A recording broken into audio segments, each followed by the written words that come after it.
हाँ प्रिय छात्रों, देखिए हम कक्षा 10 गणित प्रश्नावली 8.1 है। तो ये क्वेश्चन नंबर 7 कहा जा रहा है। Cot theta 7/8। तो दो खंड आपको इनके मान ज्ञात करने हैं। 1 + sin θ × 1 - sin θ upon 1 + cos θ × 1 - cos θ का मान ज्ञात करो। और एक सेकंड खंड है हमारा cot स्क्वायर थीटा की वैल्यू निकालें। हम सबसे पहले क्या करते हैं, हल में देखेंगे, ये लिखेंगे यहाँ पर cot थीटा की वैल्यू आप लिखेंगे 7/8। लेकिन ये बात याद रखो, लाल बटे का, यहाँ पे एक बात याद रखो, लाल बटे का, ये याद रखो। ये पहला वाला आपका होता है साइन, नीचे होता है कोसेक, ऊपर का हमारा ये होता है कॉस, यहाँ पे होता है सेक, और यहाँ पे ये देखेंगे ये ऊपर होता है टेन और यहाँ होता है कॉट। साइन की वैल्यू होती है लंब बटे कर्ण, कोसेक की होती है कर्ण बटे लंब, कॉस की होती है आधार बटे कर्ण, और सेक की होती है कर्ण बटे आधार, टेन की होती है लंब बटे आधार, कॉट की होती है वैल्यू आधार बटे लंब। ये हम इसमें क्या करेंगे, कॉट लिखा है कॉट थीटा, तो कॉट की वैल्यू होती है आधार बटे लंब, हमने इसे लिख दिया आधार बटे लंब। हम इसका एक ट्रायंगल बनाएंगे, यहाँ पर एक ट्रायंगल बना दिया। यहाँ पे आपने अगर थीटा मान लिया ये, तो कोण के सामने की भुजा लंब होती है और 90 अंश के सामने की भुजा हमारी कर्ण होती है, बची वो आधार हो गई। हम आधार हमारा 7 है, लिख दो 7, लंब हमारा 8 है, आधार बटे लंब, लंब हमारा 8 है, 8 लिख दो। कर्ण पता नहीं है, आप क्या लिखेंगे, कर्ण का वर्गीफल लंब का वर्ग प्लस आधार का वर्ग। चाहे कर्ण आप इस प्रकार से लिख दीजिए, कर्ण का वर्गीफल लंब का वर्ग प्लस आधार का वर्ग। तो हमने देखा कर्ण देखा पता नहीं है, ऐसी रहने दो। लंब देखा 8 तो उसका वर्ग कर देंगे, और आधार देखा हमने 7 तो उसका वर्ग कर देंगे। ये 8 का वर्ग 64 हो गया, 7 का वर्ग हमारा 49 हो गया।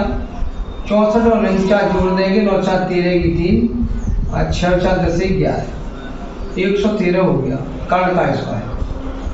हम अगर कर्ण ये हटाना चाहें, 9 4 13 की 3, 6 4 10 11, तो कर्ण हटाना चाहें तो कर्ण हमारा √113 आ जाएगा। अब आपको मान निकालना है साइन थीटा का और कॉस थीटा का। साइन थीटा का मान निकालेंगे, यहाँ दोनों जगह रख देंगे, कॉस थीटा का मान निकालेंगे तो यहाँ दोनों जगह रख देंगे। आप क्या लिखेंगे तब, पहले खंड के लिए हमें क्या चाहिए, हमें पहले खंड के लिए एक तो साइन थीटा की वैल्यू चाहिए, एक कॉस थीटा की वैल्यू चाहिए। हमने देखा कि साइन थीटा बराबर होगा, साइन थीटा होगा ये लंब बटे कर्ण होता है, साइन होता है लंब बटे कर्ण, तो लंब ये रहा और कर्ण ये रहा। कर्ण अब ये भी निकला था, ये √113 निकला था।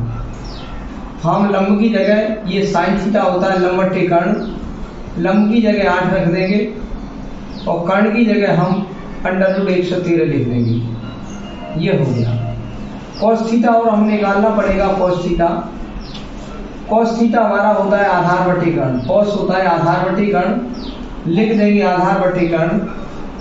आधार को देखेंगे 7 है और कर्ण को देखेंगे वो ये रहा √113।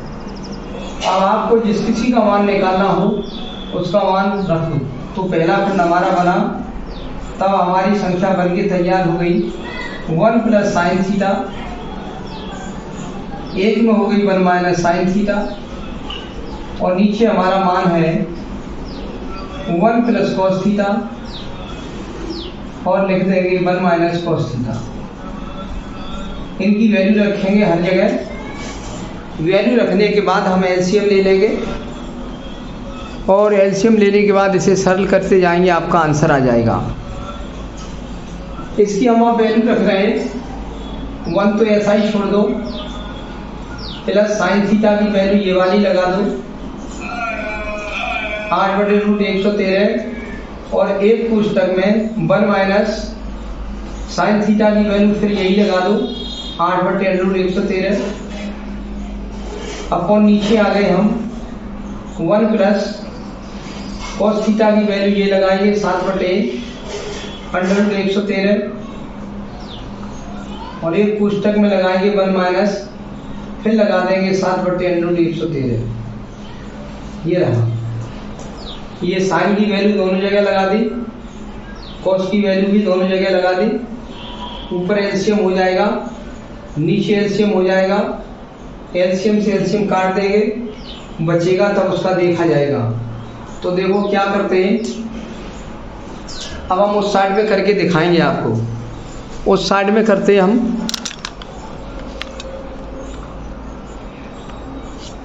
देखेंगे।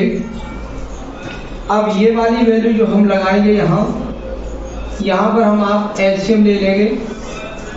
रूट 2 पुस्तक है, रूट 113 यहाँ एलसीएम ले लिया तो ये बनेगा 1 प्लस 1 नहीं, ये बनेगा √113 और प्लस 8 हो जाएगा। और इसमें भी हम ले लेंगे √113 एलसीएम, तो ये तुम्हारा हो जाएगा √113 माइनस 8 बटे नीचे हमारा चलेगा कार्य, नीचे √113 एलसीएम ले लेंगे तो ये हो जाएगा √113 प्लस 7 और एक में ले लेंगे √113 तो ये हो जाएगा √113 माइनस 8। अब आपका इन दोनों एलसीएम से इससे ये कट गया और इससे ये कट गया, हमारा क्या बचा वो देखेंगे।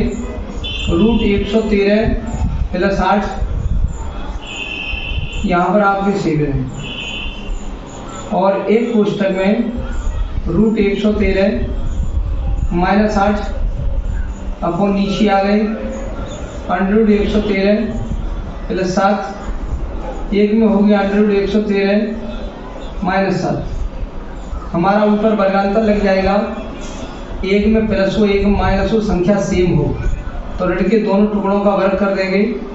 √113 का वर्ग माइनस 8 का वर्ग बटे नीचे आ गए, एक में प्लस हो एक में माइनस हो, संख्या बिल्कुल सेम दिखाई दे तो ये वर्गांतर लगना बंद करते हैं। तो ये ऋण वाले दोनों टुकड़ों पे वर्ग कर देंगे, यहाँ ये गायब कर देंगे तो ये हो जाएगा √113 का वर्ग माइनस 7 का वर्ग। एक में a प्लस बी हो, एक में a माइनस बी हो तो होता है a² माइनस b²।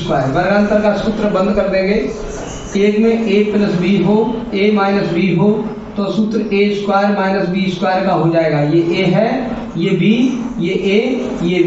वर्गांतर का सूत्र बंद कर दिया है। किसी अंडरूट का वर्ग करते हैं तो अंडरूट हट जाता है 113 माइनस 8 का वर्ग 64 और नीचे इसका अंडरूट हट जाएगा 113 और 7 का वर्ग 49 घटा देंगे। 13 में से 4 गए 9 बचे, यहाँ रह गए 10, 10 में से 6 गए 4 49, 13 में से 9 गए 4 बचे और 10 में से ये गए 6 64। आपका ये आंसर आ चुका 1, ये आंसर हो गया। ये रहा एक आंसर हो गया है कि फर्स्ट खंड का आपने आंसर निकाला तो ये फर्स्ट खंड का आंसर हो चुका। अब हम सेकंड खंड को देखेंगे। सेकंड खंड कहाँ पर है, ये सेकंड खंड दिखाई देने लगा। सेकंड खंड हमारा लिखा हुआ है cot स्क्वायर थीटा की वैल्यू ज्ञात करें। cot स्क्वायर थीटा की वैल्यू निकालनी है आपको, तो हम अब क्या करते हैं, सेकंड खंड देखते हैं।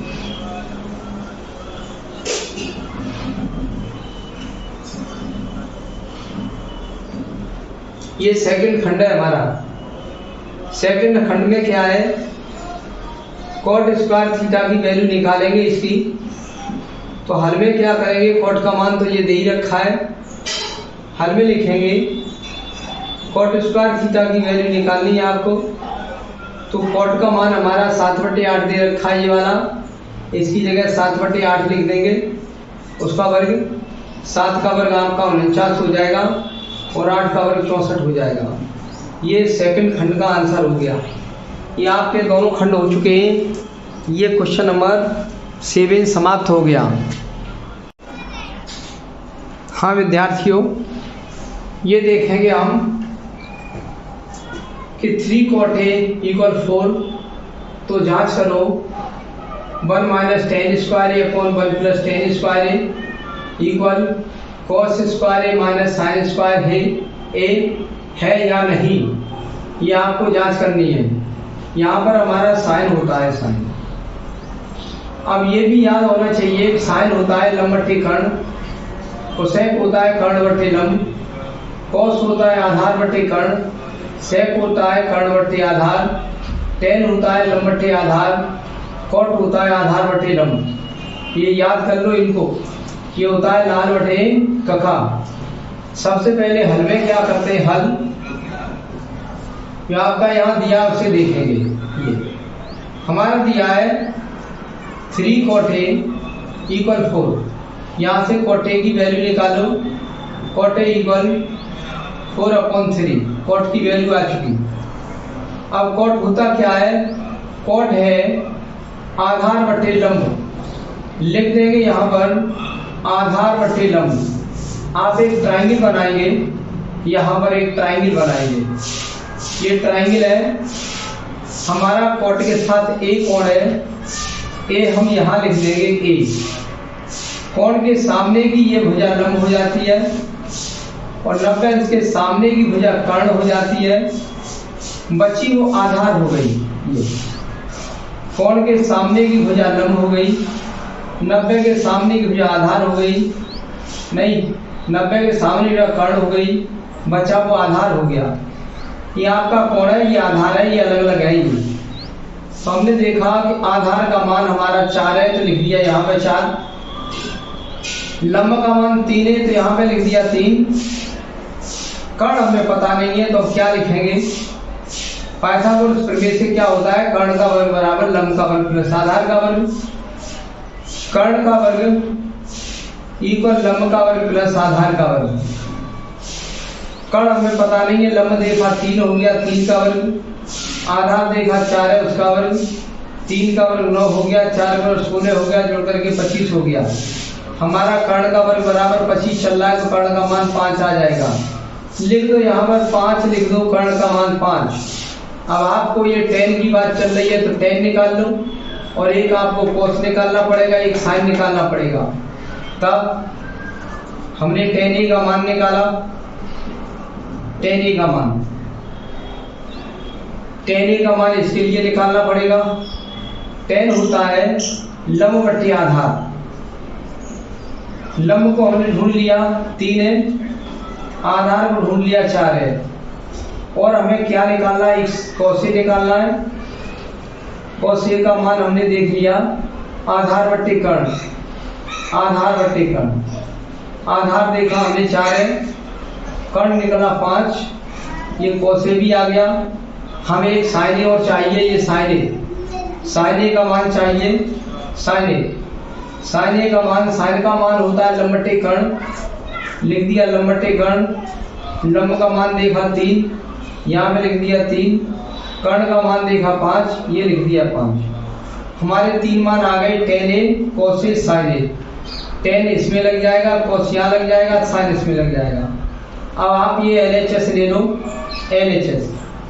LHS आपकी क्या है, 1 - tan square A upon 1 + tan square A। ये LHS ले ली तो 1 - tan A की वैल्यू हमने ये निकाल रखी है 3/4, तो 3/4 का वर्ग कर देंगे, बटे नीचे आ गए 1 + tan A की वैल्यू ये निकाल रखी है, ये रही 3/4, लगा दिया 3/4 का वर्ग। अब और हमने सरल किया, और सरल किया, 1 यहाँ लगा दिया, माइनस 3 का वर्ग 9 हो गया, बटे 4 का वर्ग 16 हो गया, बटे 1 + 3 का वर्ग 9 हो गया, 4 का वर्ग 16 हो गया। अब हम क्या करते हैं, ऊपर 16 एलसीएम ले लेंगे, ऊपर 16 एलसीएम ले लिया तो 16 का 16 में से घटेंगे 9, 16 में से 9 घट जाएंगे, नीचे भी 16 एलसीएम ले लिया, 16 में जुड़ेंगे 9, 16 में जुड़ेंगे 9, 16 से 16 कट गया, 16 में से 9 गए 7 बचे और 16 9 25 हो गया। ये आपकी LHS निकल चुकी है। अब हम RHS निकालेंगे। RHS ये नहीं बोले लेंगे, RHS देखेंगे cos स्क्वायर ए माइनस साइन स्क्वायर ए। RHS देखी cos स्क्वायर ए माइनस साइन स्क्वायर ए। cos ए की वैल्यू हमने निकाल ली है 4/5 उसका वर्ग, माइनस साइन ए की वैल्यू निकाली है 3/5, 3/5 उसका वर्ग। इनके जरा वर्ग खोल दो। वर्ग खोलने के बाद आप एलसीएम ले सकते हैं। इनके वर्ग खोलिए और इसका एलसीएम ले लीजिए। 4 का वर्ग हमारा हो गया 16/25 और यहाँ हो गया 3 का वर्ग 9/5 का वर्ग 25 हम एलसीएम ले लेंगे तो ये होगा हमारा 16 - 9। 16 में से 9 गए 7 बचे/25। ये भी 7/RHS है और LHS भी 7/25 है। बाद में लिख देंगे LHS = RHS, तो ये हमारी बात सत्य है। बाद में LHS RHS बराबर कर देंगे तो सत्य है। लिख देंगे यहाँ LHS = RHS, दोनों पक्ष बराबर है तो हमारा ये जांच में सत्य है। लिख दो, इसलिए ये सत्य है, जांच हो चुकी, ये सत्य है। केवल सत्य सिद्ध करना है, वो सत्य नहीं जांच करनी है कि हमारी ये बात है या नहीं। तो है, ये हमारी बात है, आंसर आ गया। आप इस वीडियो को लाइक भी कर दें और चैनल को सब्सक्राइब कर लें। हाँ विद्यार्थियों, देखिए ये आपका क्वेश्चन नंबर 9 है। 9 में क्या लिखा है? त्रिभुज ABC में जिसका एक कोण B समकोण है, यदि tan A का मान 1/√3 हो तो निम्नलिखित के मान ज्ञात करो। पहला खंड है sin A × cos A plus cos A × sin C। sin A cos C plus cos A sin C का मान बताओ। दूसरा खंड है cos A cos C minus sin A sin C की वैल्यू निकालो। तो हमें सबसे पहले एक त्रिभुज बनाना पड़ेगा। पहले हल में लिखेंगे, हल दिया है त्रिभुज ABC में B कोण समकोण है। कोण B बराबर 90 अंश दे रखा है और tan A का मान हमारा दे रखा है 1/√3, इतना दे रखा है। हम इसका एक ट्रायंगल बनाते हैं। ये ट्रायंगल बना लिया। हमारा tan A आ रहा है, A यहाँ मान लेंगे हम A, और B कोण 90 अंश है तो हम यहाँ पे B लिख देंगे। ये 90 अंश हो गया। अब यहाँ A पड़ गया, B पड़ गया, C यहाँ डाल दिया हमने। कोण के सामने की भुजा कर्ण होती है, कोण के 90 के सामने की भुजा कर्ण होती है, कोण के सामने की भुजा लंब होती है। tan A है तो A कोण तुमने यहाँ माना है तो उसके सामने की भुजा लंब होती है और 90 अंश के सामने की भुजा कर्ण होती है, बचा वो आधार होता है। वैसे tan क्या होता है? इसमें B कोण समकोण है, 90 अंश यहाँ लिख दिया 90, और tan A है तो A हमने यहाँ डाल दिया तो C यहाँ पड़ेगा। tan होता है हमारा, देखते हैं, tan होता है लंब बटे आधार। यहाँ पे हमने लिख दिया लंब बटे आधार, लिख दिया। ये अब लिखने के बाद हमने लंब का मान हमारा 1 है, वो यहाँ लिख दो, और आधार का मान हमारा √3 है तो यहाँ लिख दो √3, ये लिख दिया। कर्ण निकलने को रह गया। आप क्या लिखेंगे तब? कर्ण का वर्ग इक्वल लंब का वर्ग प्लस आधार का वर्ग, ये होगा। कर्ण का वर्ग इक्वल लंब का वर्ग प्लस आधार का वर्ग कर दिया। इसके बाद हमने देखा यहाँ पर मान रखना शुरू कर दिया। लंब हमारा 1 है, उसका वर्ग कर देंगे। आधार हमारा √3 है, उसका वर्ग कर देंगे। 1 का वर्ग 1 हो गया और इसका वर्ग 3 हो गया। 3 1 मिला के 4 हो गया। ये कर्ण का वर्ग हो गया। कर्ण का मान निकालेंगे तो 4 का वर्गमूल ले लेंगे, 2 हो गया। कर्ण 2 निकल आया है। अब आप पहले खंड में इतने मान निकालेंगे। कितने मान क्या होंगे वो देखते हैं। पहला खंड देखते हैं। पहले खंड के लिए हमें एक तो साइने चाहिए, एक कोसे चाहिए और एक कॉस चाहिए, एक साइन सी चाहिए। इतना चाहिए हमको। तो देखो क्या करते हैं अब हम। सबसे पहले हम साइन ए कॉस ए वगैरह निकालेंगे। इसमें से हम निकालते हैं साइन ए का मान। साइन ए का मान देखेंगे। साइन ए का मान, साइन होता है लंबवर्ती कर्ण। आपने ए है तो ए कोण यहाँ पर रखा है, इसके सामने का ये लंब हो गया। लंबवर्ती कर्ण होता है तो लंबवर्ती कर्ण लगा दो। कर्ण अब ये भी निकला है 2, तो लंबवर्ती कर्ण लगा दे रहे हैं। लंबवर्ती कर्ण ये हमारा आ गया। लंब 1 था, कर्ण 2 था। और हमें किसका चाहिए? कॉस ए का मान चाहिए। एक तो साइन ए का मान चाहिए, एक कॉस ए का मान चाहिए। इस त्रिभुज से आ जाएगा। कॉस ए होता है हमारा आधार बटे कर्ण। आधार बटे कर्ण, आधार हमने देख लिया, रूट्स दी है। और कर्ण हमारा 2 है, ये आ गया। कॉस ए का मान आ गया। अब हमें चाहिए कॉस सी और साइन सी का मान। कॉस सी का मान चाहिए और साइन सी का मान चाहिए। अब आपको फिर एक ट्रायंगल बनाना पड़ेगा ऐसे। अब की बार हमें चाहिए कॉस सी और साइन सी। कॉस सी चाहिए सी। हम अब सी अपना ले रहे हैं, यहां पे सी ले रही है, या मत लो, चिन्ह यहीं पड़े रहने दो, सब वही चित्र बना लो। ए बी सी ये बना लो। आपका लंब का मान निकला था 1 और आधार हमारा है √3 और कर्ण है हमारा 2। हमें चाहिए कॉस सी, तब सी कोण को ऐसे कर दो और कोण के सामने की भुजा लंब होती है, तब आधार नहीं हुआ, अब ये लंब बन गया। और 90 के सामने की कर्ण होती है, वो ये रहा कर्ण। कर्ण कभी नहीं बदलता है। और अब आधार ये करना पड़ेगा। कोण के सामने की भुजा लंब होती है, 90 अंश के सामने की भुजा कर्ण होती है, बचा वो आधार हो गया। कोई जरूरी नहीं है कि आधार हमारा हमेशा नीचे रहेगा, कोण के हिसाब से चलता है आधार। अगर ऊपर कोण माना है तो लंब ये हो गया, आधार ये हो गया, और नीचे अगर कोण मानते तो ये लंब होता, ये आधार होता। कॉस सी हम देखेंगे, ये कॉस सी ले रहे तो आधार बटे कर्ण होता है। आधार बटे कर्ण, आधार को हमने देखा, आधार तो ये रहा 1 और कर्ण हमने देख लिया 2। एक चाहिए हमें साइन सी। साइन सी चाहिए। साइन होता है लंबवर्ती कर्ण। लंबवर्ती कर्ण लिख दिया। लंब हमने देखा √3 और कर्ण देखा हमने 2। ये सब मान आ गए, 4 मान हो गए, 1 2 3 4। Sign A cos A, cos C sign सी, इनमें सब में लगा देंगे दोनों खंडों में। तो पहला खंड लेंगे हम, ये लिखा है साइन ए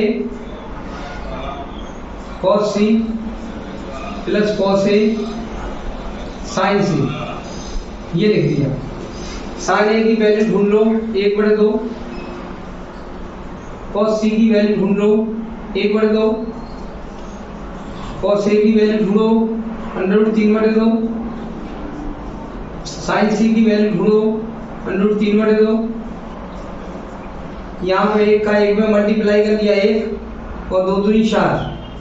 अंडरूट का अंडरूट में गुणा करेंगे तो √9 हो गया, √9 का वर्गमूल 3 हो गया, बटे 2 का 2 में कर देंगे 4। एलसीएम ले लेंगे यहाँ 4 1 धन 3, ये 4/4 आ गया, कट करके 1 आ गया, ये आंसर आ गया। अब ये सेकंड पार्ट लिखेंगे, ये वाला सेकंड पार्ट। सेकंड पार्ट क्या है? Cos A cos C, cos A cos C minus sign A sign C, sign A sign सी। सब मान निकले रखे। कॉस ए का मान हमारा निकला रखा √3/2 इंटू कॉस सी का मान ये निकला रखा है 1/2। साइन ए की वैल्यू ये निकली रखी 1/2 इंटू साइन सी की वैल्यू ढूंढेंगे हम। अब साइन सी की वैल्यू ये रही √3/2। इसका इसमें गुणा कर लो, √3/2 का 2 में कर लो 4 माइनस इसका इसमें कर लो √3/2 का 2 में कर दो 4। ये संख्या दोनों समान है तो पूरी संख्या से ये पूरी संख्या कट गई, इस संख्या से ये संख्या कट गई, ये प्लस की एक माइनस की कट गई, उत्तर कितना आ गया 0। ये आपका आंसर हो गया। ऐसे दोनों खंड हमने निकाल दिए, ये आंसर आपके हो चुके हैं। तो सबसे पहले बस यही देखते हैं कि कौन कौन सा लिया जा रहा है, उसके सामने का लंबकर्ण आधार देख लिया जाता है। अगर ये समझ में ना आए तो इस वीडियो को 2 बार देखें।